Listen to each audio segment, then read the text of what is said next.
What if I told you that right now, in your body, a deadly countdown has already begun?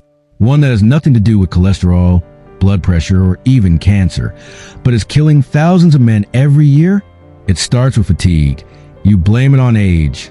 Then, a heaviness in your pelvis you ignore. Small changes in memory and mood you dismiss. And finally, a complete hormonal collapse that medical examiners simply call natural causes. But there's nothing natural about it. I'm about to share something most doctors know, but won't tell you, especially if you're over 60. A medical truth so simple yet so taboo that men are literally dying from embarrassment rather than addressing it. And it all centers around one thing. Society has convinced you to stop doing as you age. I've watched men deteriorate not from disease, but from following society's proper advice. Their testosterone crashes. Their prostate becomes inflamed. Their cardiovascular system weakens. All because they believe the myth that self-pleasure is something men should outgrow. In the next few minutes, I'll reveal 4 critical health consequences that occur when men abandon this basic biological function.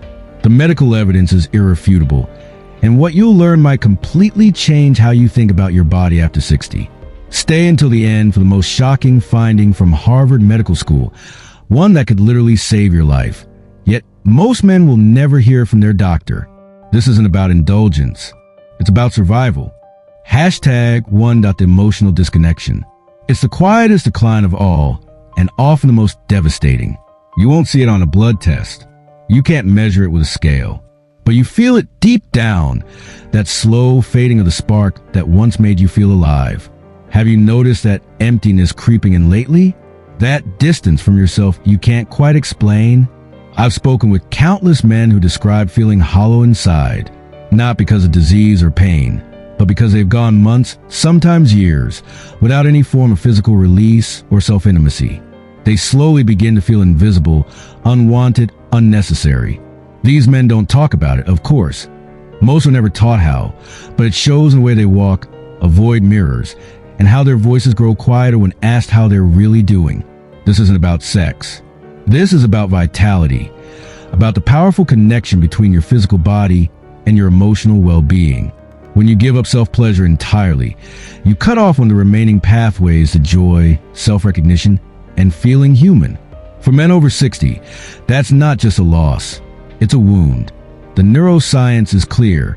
The chemicals released during self-stimulation, dopamine, oxytocin, and endorphins, are essential for regulating mood, reducing anxiety, and reinforcing emotional stability. Without them, you're more likely to experience depression, loneliness, and even cognitive decline. Your brain doesn't retire when you do. It still needs those neurochemicals to function optimally. Have you noticed feeling more irritable lately? More disconnected from the people around you? More apathetic about activities that once brought you joy? If yes, type 1 to let me know that you are serious about this. These aren't just signs of aging. They might be your emotional system signaling for maintenance. #2. The testosterone tailspin. This emotional disconnection is intimately linked to something happening at the biochemical level. Have you been feeling like you're not quite yourself lately? That vague sense that something important is slipping away? A doctor once told me, "In my clinic, I've seen this countless times.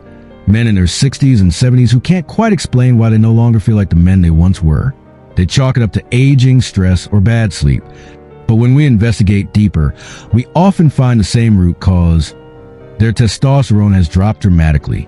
Not just a natural decline that comes with age, but an accelerated crash often triggered by complete cessation of sexual activity, including self-stimulation. Here's what medical schools don't emphasize enough. Masturbation is one of the few non-pharmaceutical ways older men can stimulate natural testosterone production.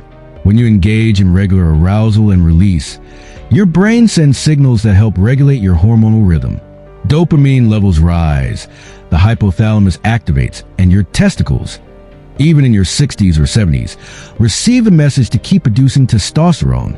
But when you stop entirely, when weeks or months pass with no sexual activity at all, your body receives the opposite message.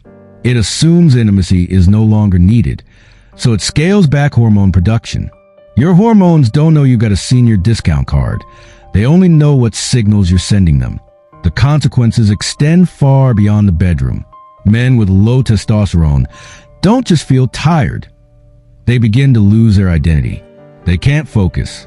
They lose interest in activities that once brought pride. Their muscles weaken. Their bones become fragile. Their cardiovascular risk increases.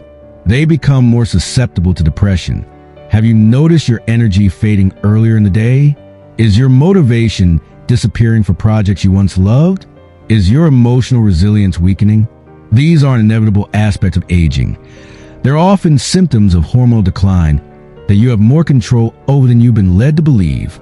Number 3, prostate problems, the silent swelling. This hormonal decline isn't happening in isolation. It's connected to a physical problem many men face, but few discuss openly. That heavy, dull ache deep in the pelvis. That strange pressure after sitting too long. The nagging urge to urinate even when your bladder isn't full. Sound familiar? This discomfort doesn't announce itself like a heart attack. It builds quietly until it starts disrupting your daily life. By the time most men mention to their doctor, they've been suffering for months, sometimes years. What's shocking is how often this silent suffering can be traced back to one overlooked cause: prostate congestion resulting from a lack of ejaculation. Your prostate isn't just an idle bystander in your body. It's an active gland that produces and stores seminal fluid. That fluid is designed to move regularly. When you stop masturbating or having sex completely, especially after 60, that fluid sits stagnant. And when it sits, it thickens. Pressure builds. Inflammation begins. Think of your prostate like a garden hose. You can't leave it kinked up forever without consequences. Eventually, the pressure creates problems upstream. That's when you start noticing changes. Slower urine flow, discomfort in your lower back, that frustrating need to go feeling that wakes you up multiple times each night. How many bathroom trips are you making after midnight these days? More than last year? The research is compelling. A well-known Harvard study showed that regular ejaculation may significantly lower the risk of prostate cancer. The theory is straightforward. Regular emptying of the prostate reduces the buildup of potentially harmful substances and decreases inflammation. My friend had been sexless for almost 2 years. He said he didn't feel the need. But when his PSA levels spiked and tests were done, doctors discovered significant congestion. His prostate was swollen and irritated.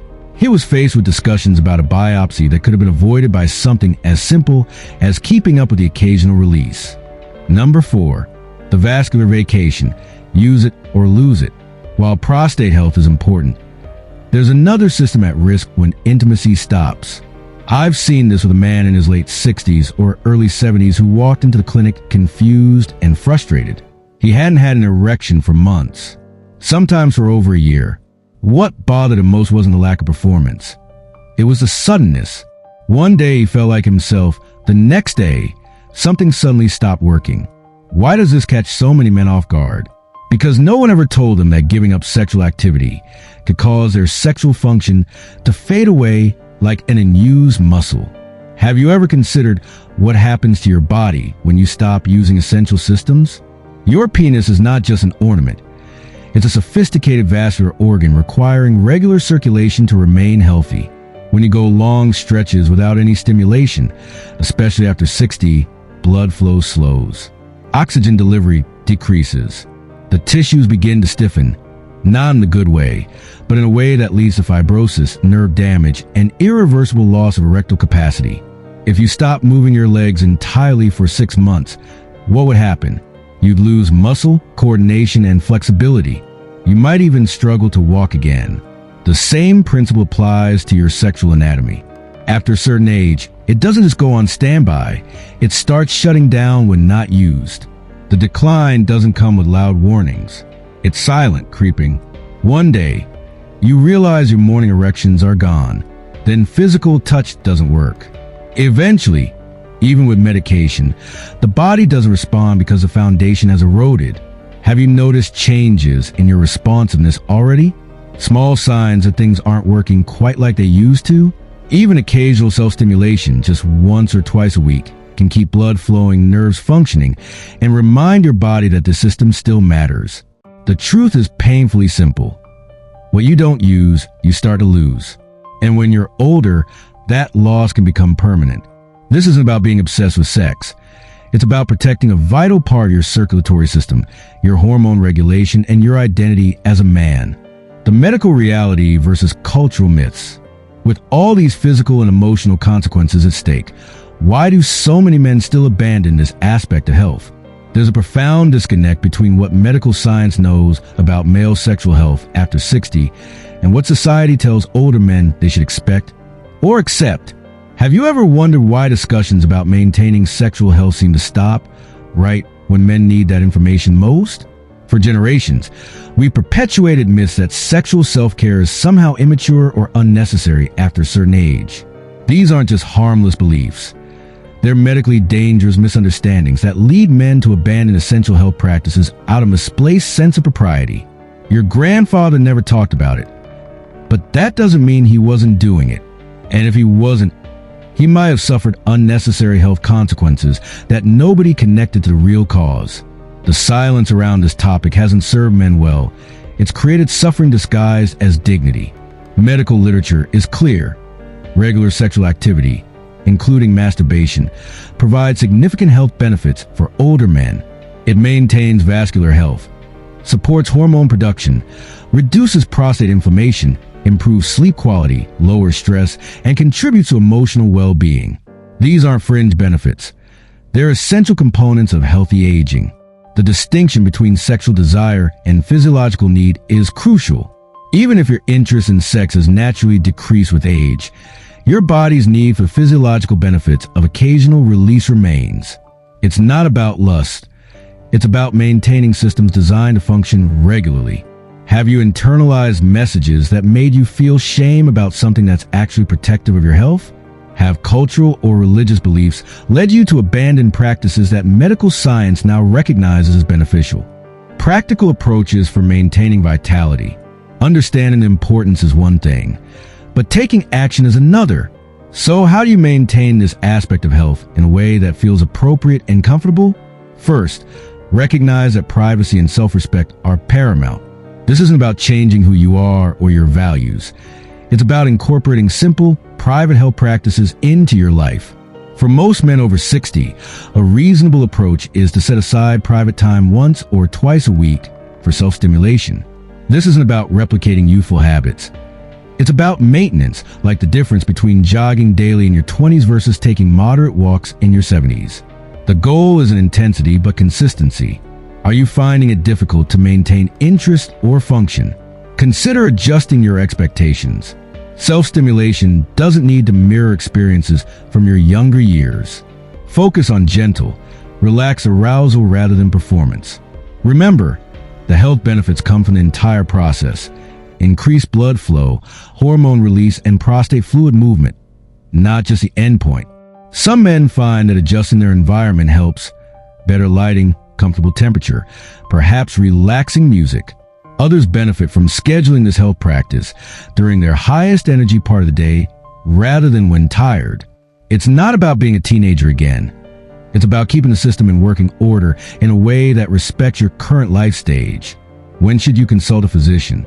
If you experience pain, unusual discharge, or complete inability to achieve any arousal despite effort, it's time for a conversation with a urologist. While this topic may feel uncomfortable to discuss, remember that urologists have these conversations daily and can offer solutions ranging from hormone assessment to appropriate medications. Remember, this aspect of health maintenance exists on a spectrum. Some men maintain regular partnered intimacy throughout their senior years. Others incorporate self-care as needed. The frequency and approach are less important than simply not abandoning this aspect of health entirely. Have you been neglecting this area of health out of embarrassment or misinformation? Consider that taking action now could prevent serious health complications later. Your body has carried you through decades of life. It deserves care in all its aspects, even those rarely discussed in polite conversation. There's a belief many older men carry that intimacy, pleasure, and physical vitality are things we're supposed to outgrow. That after a certain age, our bodies are meant to go quiet. That it's somehow noble, maybe even respectable, to give that part of ourselves up. Brothers, I carry that same belief, and it nearly cost me everything.